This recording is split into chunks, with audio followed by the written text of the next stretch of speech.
Boa noite aos irmãos. O Senhor possa nos abençoar, iluminar, para que possamos entender a sua palavra.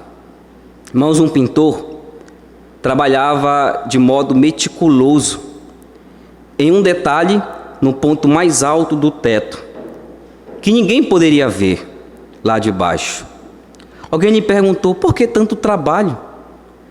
Que nem vai ser notado o que você está fazendo aí. Ele respondeu: Deus vê. Deus é o principal para você?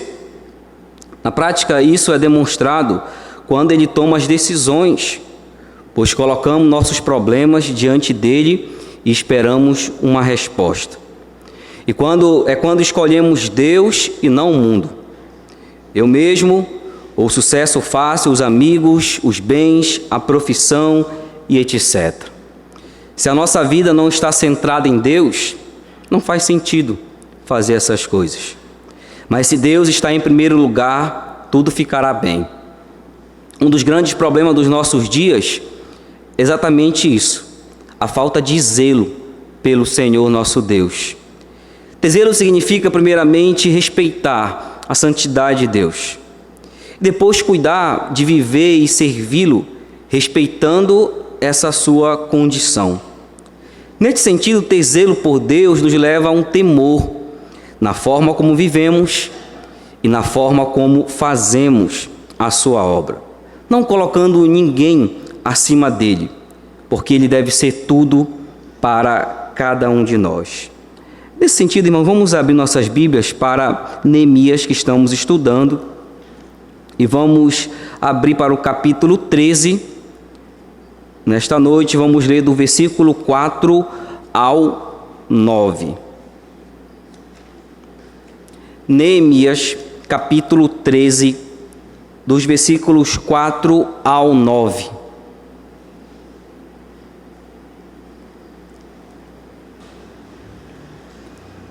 Neemias, capítulo 13, dos versículos 4 a 9, diz assim a palavra do Senhor.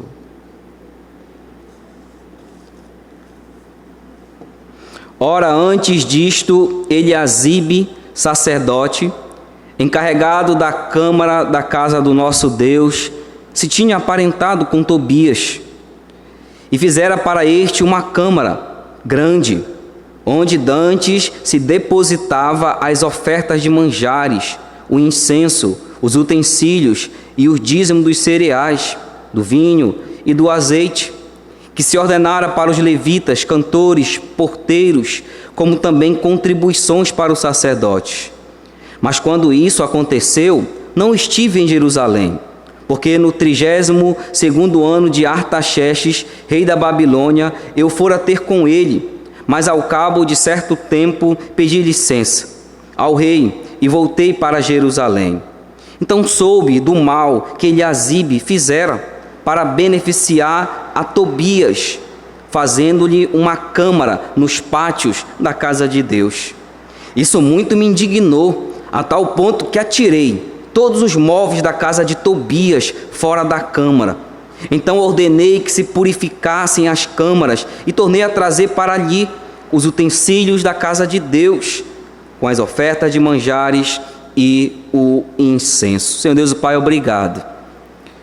Porque, ó Deus, podemos estudar a Tua palavra, podemos Te louvar livremente, cultuar a Ti. Também, ó Deus, podemos submeter a nossa vida ao Senhor. O Senhor é o Deus santo, único e verdadeiro. É o Deus misericordioso, gracioso, que nos deu o privilégio de podermos estar aqui nessa noite. E também, ó Deus, poder reconhecer as nossas falhas e clamar a Ti, ó Deus, para que o Senhor venha nos iluminar, de maneira a entendermos a Tua palavra no sentido espiritual, ó Deus, para que nessa noite compreendamos a necessidade de zelo por Ti. É isso que nós te pedimos, em nome de Cristo nós oramos a Ti. Amém. Irmãos, o zelo por Deus deve guiar a nossa conduta. A obediência a Deus não pode ser um ato isolado. Deve ser uma marca característica do verdadeiro cristão. devemos ser conhecidos por obedecer ao Senhor, guiado em nossa conduta por obediência. Às vezes cometemos o equívoco de querer pautar nossas vidas de obediência pelo fato de estarmos na frente de uma liderança que Deus chamou. Mas essa é uma percepção equivocada, pois a nossa conduta deve se pautar por estarmos na presença de Deus, que é onipresente. Ou seja, Ele nos contempla em todo e qualquer lugar. Irmãos, se considerarmos a onipresença de Deus da percepção correta, então vamos passar a cuidar da nossa conduta, a fim de agradar aquele que está sempre conosco. Esse foi um problema em Israel, problema recorrente. Quando o líder estava com eles, eles obedeciam ao Senhor. Mas quando Moisés subiu ao monte, eles fizeram idolatria. Disseram: Moisés está longe, não vem mais, vamos adorar outros deuses. É uma percepção errada quanto à onipresença de Deus. Agora o povo havia voltado do cativeiro por intervenção do Senhor, e agora havia recebido uma nova oportunidade. Irmãos, a boa mão de Deus estava com esse povo, guiando esse povo, e os trouxe de volta e deu a eles a terra que eles haviam sido arrancados dali. E agora Deus diz: olha, façam, me obedeçam, me sigam. Mas o que levou eles a perder este zelo? É a pergunta nessa noite. Foi exatamente, irmãos, a falta de separação. Não se separar de outros povos, começar então a fazer concessões. Quando eu faço isso, eu troco prioridades e, por vezes, esqueço do Senhor. Receber influências, seja de que tipo for, e se essa influência é pagã, resulta que eu me afasto de Deus. Foi o que aconteceu com Israel, irmãos. Eles foram levados para longe de Deus, e aí Deus, por amor a esse povo, Deus tinha uma aliança com eles, os disciplinou. Levantou a Síria e levantou a Babilônia e os trouxe de volta. E agora, irmãos, o que acontece aqui no livro de Neemias, no capítulo 13? Nós estamos vendo os mesmos fatos acontecendo novamente. Fatos se repetindo. Aliança com povos pagãos. Vimos domingo, amonitas e moabitas, inimigo de Israel, estavam fazendo a aliança. Vamos ver nessa noite, então, irmãos, que eu preciso ter zelo. O zelo por Deus deve guiar a minha conduta.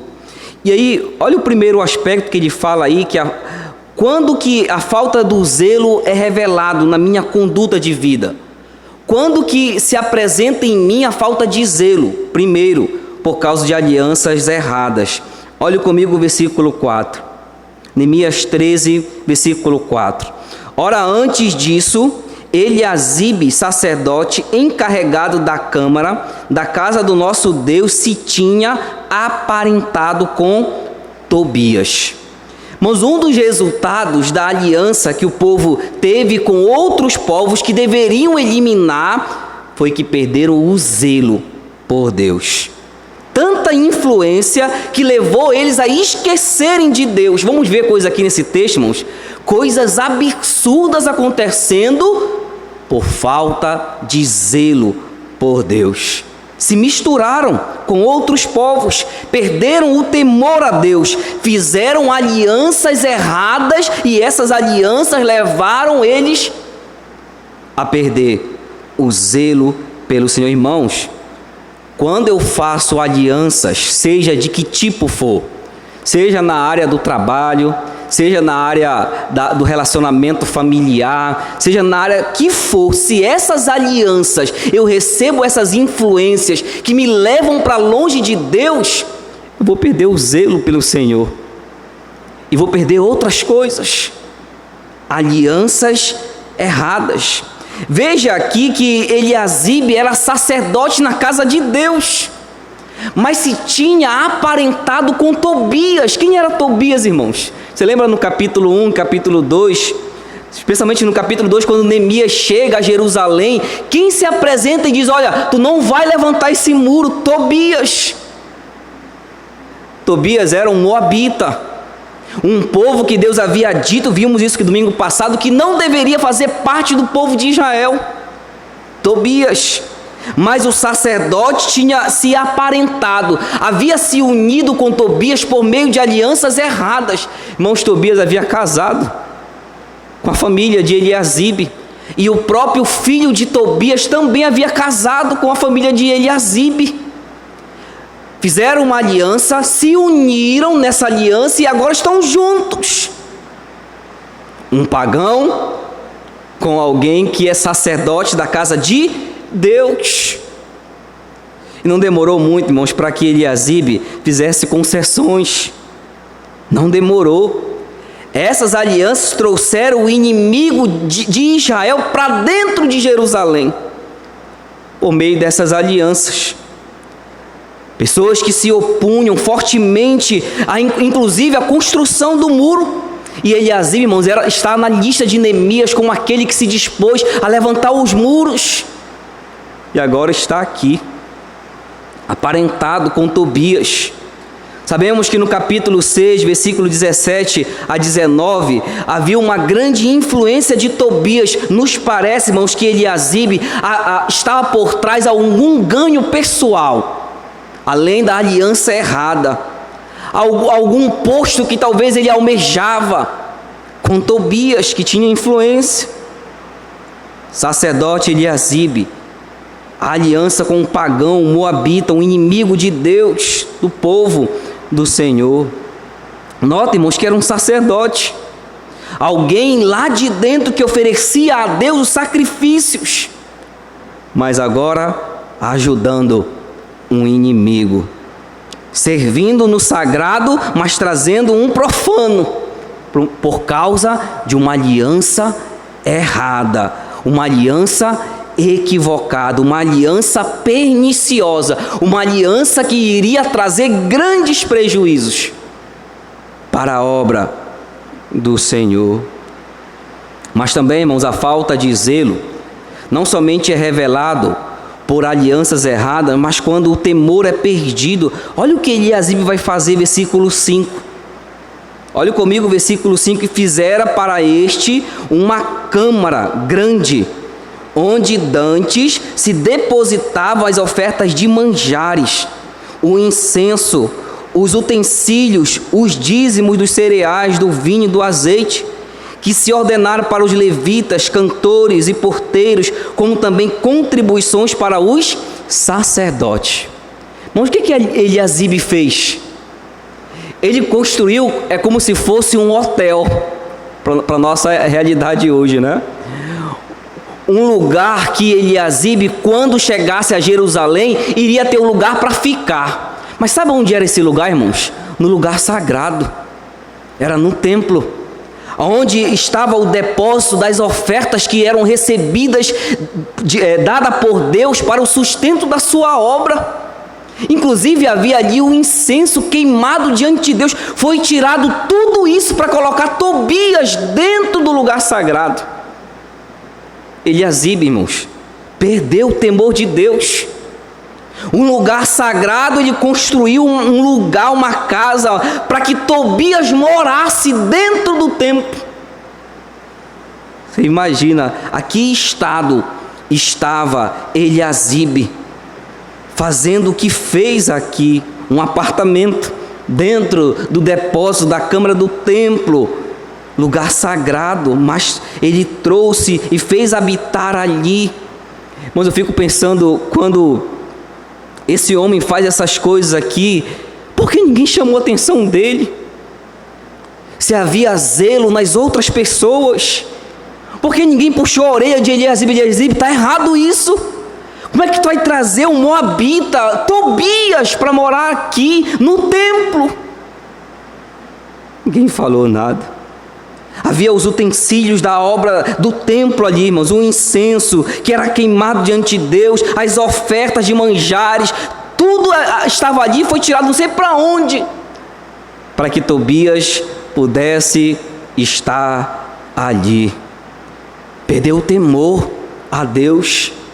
A aliança que ele fez com Tobias era mais importante do que o amor que ele tinha e o temor que ele tinha por Deus. Irmãos, esse é o resultado de alianças erradas. Elas me levam a perder o temor a Deus.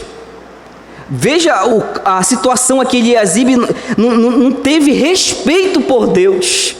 Ao profanar, ele profanou o templo, trazendo um moabita, um pagão, para estar dentro do templo.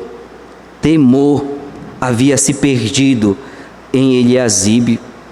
Uma forte conexão de Eliasibe com Tobias se nota aqui nessa conduta. Ele desprezou a palavra de Deus que havia dito e ensinado que não deveria haver aliança com amonitas e moabitas, e Tobias era moabita.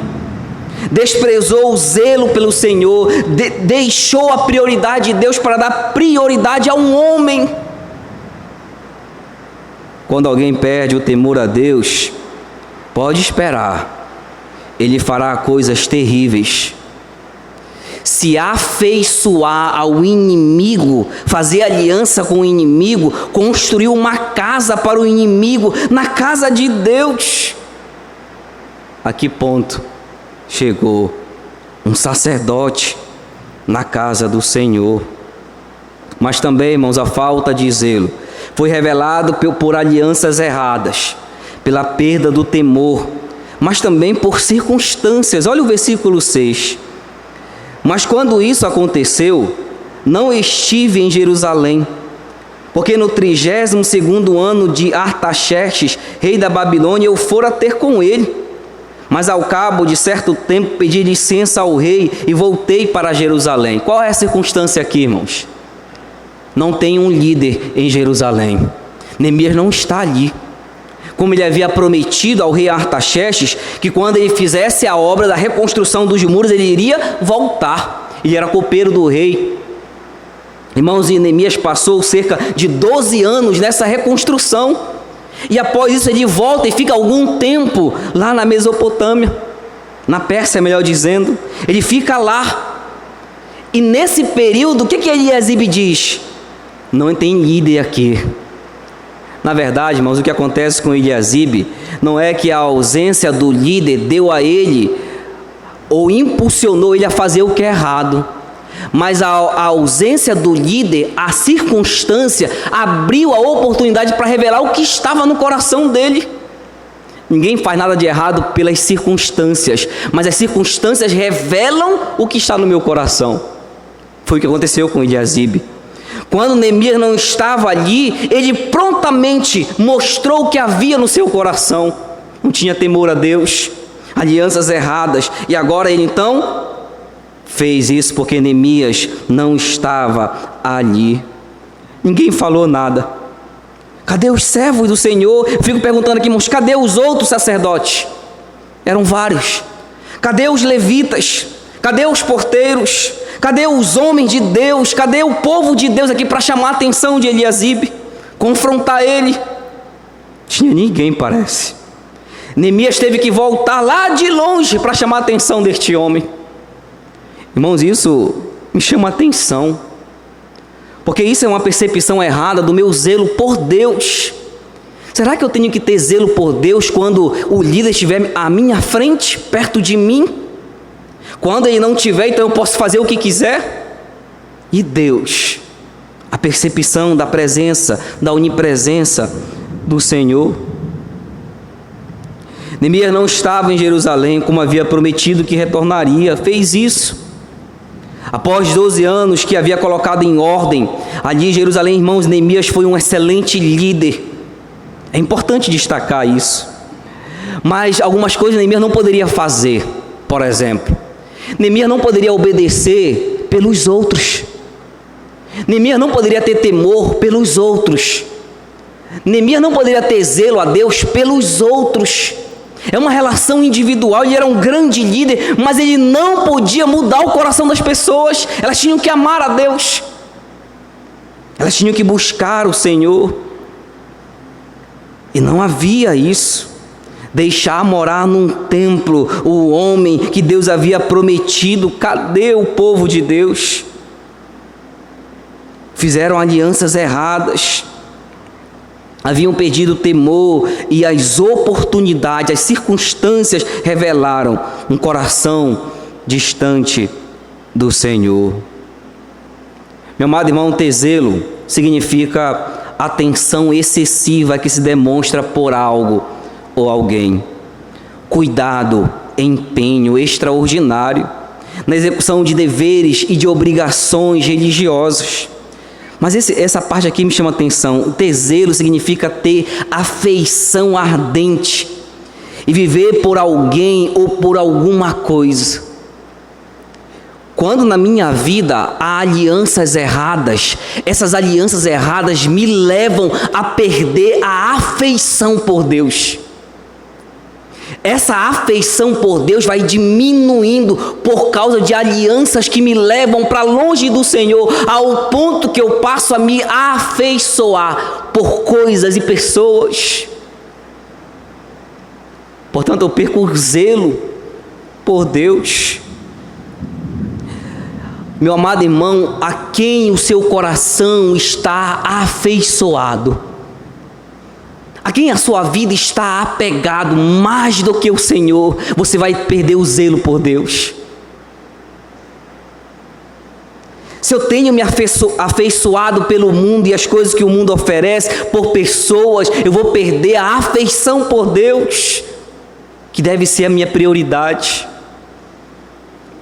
Ter afeição, amor pelo Senhor. Talvez eu tenha perdido o temor a Deus, e isso me levou a fazer alianças, a ter uma conduta em que o zelo por Deus está tão distante. Meu amado irmão, como é que você é quando não está na frente de um irmão, na frente do pastor, do diácono da igreja? Quando você não está na frente dos seus familiares, como é que você é? Como é que eu sou? Porque há as circunstâncias. As circunstâncias podem então nos revelar o coração nosso. Como ele está, se há temor, se há afeição, se há zelo por Deus. Você deve pensar nisso. Porque ou alianças erradas, perda do temor a Deus e circunstâncias podem revelar a você e a mim se eu tenho tido zelo por Deus ou não. Eu preciso pensar nisso. Porque ter zelo por Deus significa, irmãos, fazer algo para Ele da melhor forma possível. Ter zelo por Deus significa viver a vida da melhor forma possível, a fim de que Deus se agrade desse modo como eu vivo essa vida. Ter zelo por Deus. Tenho sempre falado isso, mas quando você está no seu trabalho, por exemplo, você vai imprimir algo, você imprime a melhor impressão que existe. Você pode ser um serviço gerais numa empresa, mas você pode ser o melhor serviço gerais, não para homens, mas para Deus, porque você está afeiçoado a Ele. E aquilo que você faz, você não faz primeiramente aos homens, mas o faz a Deus, porque por Ele você tem zelo. De maneira que a sua conduta, ela expressa, ela brilha Cristo Jesus. Afeição pelo Senhor. Veja, analise, se talvez essas coisas que eu tenho feito, alianças erradas, o meu temor a Deus, a perca do temor e as circunstâncias, não tem revelado que eu não tenho tido zelo pelo Senhor. Mas um outro aspecto, irmãos, que o texto apresenta, está aí no versículo de número 7. Olha o que acontece. Então soube do mal que Eliasibe fizera para beneficiar Tobias, fazendo-lhe uma câmara nos pátios da casa de Deus. Irmão, zelo por Deus deve guiar a nossa conduta. E agora temos aqui as atitudes que vão resgatar o zelo pelo Senhor. E temos alguns elementos nesse resgate do zelo. Primeiro, o conhecimento. Irmãos, Neemias teve o conhecimento da situação. o que estava tirando, como eles haviam perdido o zelo por Deus. Havia um problema a ser tratado. Ele teve conhecimento do mal, e diz aí, eu soube do mal. Havia uma profanação, irmão, do templo. Neemias tem conhecimento desse problema e vai trabalhar em cima deste problema para resgatar o zelo pelo Senhor. Então soube do mal que Eliasibe fizera para beneficiar Tobias, fazendo-lhe uma câmara nos pátios da casa de Deus. Irmão, Neemias soube da situação e rapidamente procurou tratar desse problema. É igual quando, lá no livro de Cântico, né, que Salomão fala das raposinhas que existem, que vão minando o nosso zelo por Deus, o temor ao Senhor. Neemias sabe do problema, o que ele diz? Não vamos deixar para depois isso. Não, tem um problema, tem um mal aqui. Eu conheço esse problema e eu vou tratar deste problema. É o que ele faz no versículo 8. Olha o que acontece. Isso muito me indignou, a tal ponto que atirei todos os móveis da casa de Tobias fora da câmara. Irmãos, se alguém visse Neemias fazendo isso nos nossos dias, eu dizia assim mesmo: Neemias não tem amor, ele não ama as pessoas. Como é que ele pode jogar as coisas de Tobias na rua? Ele não tem amor a Deus, as pessoas, melhor dizendo. Mas sabe o que causou indignação a Neemias? Foi exatamente o zelo que ele tinha por Deus, irmãos. O zelo por Deus ardeu o seu coração ao ponto de se tornar inflexível em algo em que não podia haver flexibilidade. Havia uma profanação, havia um homem dentro do templo, um pagão, que precisava ser expulso, arrancado, tirado dali. O zelo, irmãos, o zelo por Deus trouxe a indignação em Neemias. Isso lembra de Jesus, quando ele entrou no templo, e o zelo por Deus levou ele a uma indignação. Estava indignado de modo justo, porque na casa de Deus havia corrupção. Na casa de Deus, ele não perdeu o controle, Neemias, irmão. Tal como Jesus também não havia perda de controle. Mas o zelo por Deus os consumia ao ponto de tratar e resolver o problema, arrancar fora, se despojar daquilo que não agrada ao Senhor. Isso muito me indignou, a tal ponto, notem que Neemias não agrediu Tobias, mas o tirou dali, as coisas de Tobias arrancou. Tu não pode morar aqui de forma alguma. De ti, Tobias, não pode haver nada aqui na casa de Deus. Ele se indignou, irmãos. A indignação de Neemias, irmãos, é o segundo elemento aqui no resgate deste zelo. Se eu vejo algo, irmãos, errado, e isso não traz indignação para mim, há algum problema, porque eu preciso resgatar o zelo por Deus.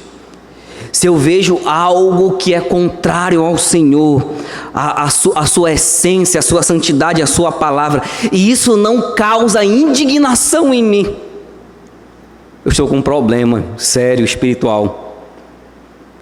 Zelo por Deus. O zelo por Deus não arde mais no meu coração. O zelo por Deus não conduz mais a minha conduta, as minhas ações. Por isso eu não fico indignado. Mas Neemias estava aqui indignado, porque havia muito zelo no seu coração por Deus. Ele era zeloso pelo Senhor, tanto que ele veio fazer a obra e agora está cuidando da obra de Deus. Irmãos, e olha que Neemias faz também o terceiro elemento no resgate deste zelo, a restauração, versículo 9. Então ordenei que se purificassem as câmaras e tornei a trazer para ali os utensílios da casa de Deus, com as ofertas de manjares e o incenso. O que Neemias faz, irmãos? Ele despoja, ele arranca o que não presta, o que é profano, ele tira e volta o que era de Deus ali. Ele faz uma restauração, inclusive diz aí que ele purificou todo aquele lugar que havia sido profanado, porque aquele lugar é para adoração a Deus. É o lugar onde Deus manifesta a sua presença e ali deve haver uma restauração. Ele restaurou, irmãos, esse lugar. Trouxe os utensílios de volta, as ofertas do Senhor e limpou o lugar. Tirou aquilo que profanava aquele lugar. Meu amado irmão, o que nós vimos na primeira parte, primeiro aspecto, que a falta de zelo é revelado por alianças erradas, perda do temor a Deus e nas circunstâncias. Aí eu devo observar o seguinte: será que eu tenho alguma aliança errada? Eu devo arrancar. Devo arrancar essa aliança. Se há alguma coisa a qual eu estou ligado e que isso tem me tirado do zelo por Deus, tem me tirado o temor de Deus, devo arrancar isso. Estou falando que você vai arrancar seu casamento, não é nada disso. Mas influências que têm me levado para longe do Senhor. Eu preciso arrancar essas influências, cortar essas fontes, irmãos. Tirar essas fontes que têm me tirado, me afastado do Senhor, tal como Neemias fez aqui. Para isso deve haver o quê? Uma reflexão. Quando Neemias teve conhecimento aqui, eu aplico isso numa reflexão. Um exame de mim mesmo. Onde eu estou errando? Qual é a área da minha vida em que tem sido uma fonte em que eu tenho perdido o zelo por Deus? Eu devo ter o conhecimento disso. Examinar isso. Para que eu possa resgatar o meu zelo por Deus, eu preciso tratar esse problema. Cuidar disso. O que tem me levado a pecar contra Deus? Eu tenho que tratar isso, não apenas orar para Deus, Senhor, me ajude a vencer meu pecado. Se eu não trabalhar, se eu não agir, eu preciso fazer isso. E meu amado irmão, nós vivemos um período que a gente chama um período muito difícil, por conta que hoje não se pode falar quase mais nada. Ficar indignado então com alguma coisa é um problema, né? Porque nós vivemos o tempo do politicamente correto, que não se pode dizer a pessoa que ela está errada, e nem alguém pode dizer para mim que eu estou errado. Como assim? A Bíblia, irmãos, ela trata, e ela diz assim mesmo, Paulo vai dizer: instruí-vos e aconselhai-vos mutuamente. Um irmão pode chegar para mim como pastor e dizer: pastor, o senhor se equivocou aqui. Se eu for um cristão genuíno, verdadeiro, eu vou dizer: meu irmão, obrigado, meu irmão, porque você é um irmão de verdade. Eu reconheço o meu erro, eu quero melhorar, me perdoe se eu ofendi você. Instruí-vos e aconselhar-vos mutuamente. Um irmão pode chegar e dizer: olha, meu irmão, você está com alianças erradas, você tem perdido o temor a Deus, você precisa consertar isso.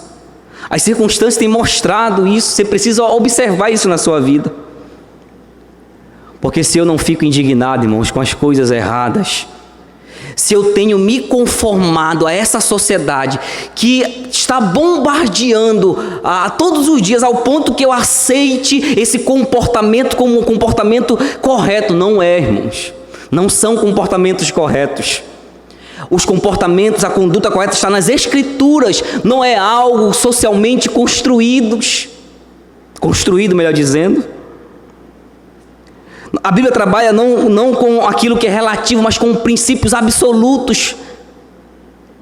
A verdade, irmãos, foi revelada, ela não é construída, ela foi nos dada, eu preciso obedecê-la. Ela não foi construída socialmente. Portanto, eu devo me indignar. Entendeu que eu vou espancar pessoas? Nada disso. Mas me posicionar com a minha conduta de vida, dizer: isso aqui é que agrada ao Senhor. Se houver consequências com isso, irmãos, eu estou fazendo o que agrada ao Senhor. Você imagine se Neemias chegasse aqui e dissesse: será que Tobias vai armar uma cilada para mim? Será que Tobias, com a influência dele, vai fazer com que eu perca a minha liderança? Não, ele arrancou dali, se indignou. Portanto, eu devo me indignar diante daquilo que ofende ao Senhor, daquilo que não está de acordo com as Escrituras. Não é dizer assim: não, meu irmão, vai lá, faça do seu jeito. Não, isso não está correto diante do Senhor e restaurar. Sempre é tempo, irmão, do Senhor nos restaurar. Sempre é tempo de que eu possa ter novas oportunidades. E Deus nos dá isso, para que eu possa fazer essa reflexão e dizer: Senhor, me ajude. Eu quero ter zelo por Ti, quanto à minha conduta e quanto ao modo, quanto às coisas que eu faço para o Senhor. Eu quero ter zelo por Ti. Me ajude, Senhor, a melhorar, a não perder o temor, a resgatar o meu zelo pelo Senhor, a me examinar, porque o Senhor me ensina a me examinar, a ter o discernimento de perceber como esse mundo anda, a nossa sociedade tão distante de Deus. Mas eu vou ser luz, eu vou ser sal, eu vou ser uma carta aberta ao mundo, falando de Cristo com a minha conduta de vida. Não importa se as pessoas vão dizer: olha aquela pessoa ali. Não, vou viver a minha vida com um testemunho impactante, com zelo pelo Senhor. Eu quero que você baixe sua cabeça. Nós vamos orar neste instante. Lembra do pintor? Ele estava pintando ali com o maior zelo aquela obra. Ninguém ia ver aquela parte importante, mas que não dava para perceber. Mas Deus estava percebendo. Deus estava olhando. Meu amado irmão, talvez você possa, eu possa e você possa, nós possamos fazer essa reflexão nessa noite. Será que eu não tenho recebido influências que não vêm de Deus na minha vida? No meu casamento, lá no meu trabalho, influências que não vêm do Senhor. E eu preciso olhar isso, porque isso pode revelar que eu tenho perdido o zelo por Deus. Como está o seu temor ao Senhor? O temor a Deus é como se fosse um árbitro. Quando eu erro, ele apita. É o temor a Deus. O temor a Deus, irmão, nos leva a cuidar da nossa conduta, se ela agrada ao Senhor ou não. Nós precisamos pensar nisso. O temor a Deus. E nas circunstâncias, o modo como você anda, vive, quando ninguém está por perto, quando o pastor não está, o irmão não está, os diáconos não estão, o seu cônjuge não está perto, o seu pai, a sua mãe não está perto, como é que você vive? Como é que você faz as coisas? Como é que eu faço as coisas? Tenho que observar isso. E o modo de você e eu, nós resgatarmos o zelo por Deus é fazer esse exame. Resgatar a nossa indignação por aquilo que não agrada a Deus, na minha própria vida primeiro, depois naquilo que ocorre na sociedade, no mundo. Deus quer restaurar esse zelo na sua vida, quer restaurar esse zelo na minha vida.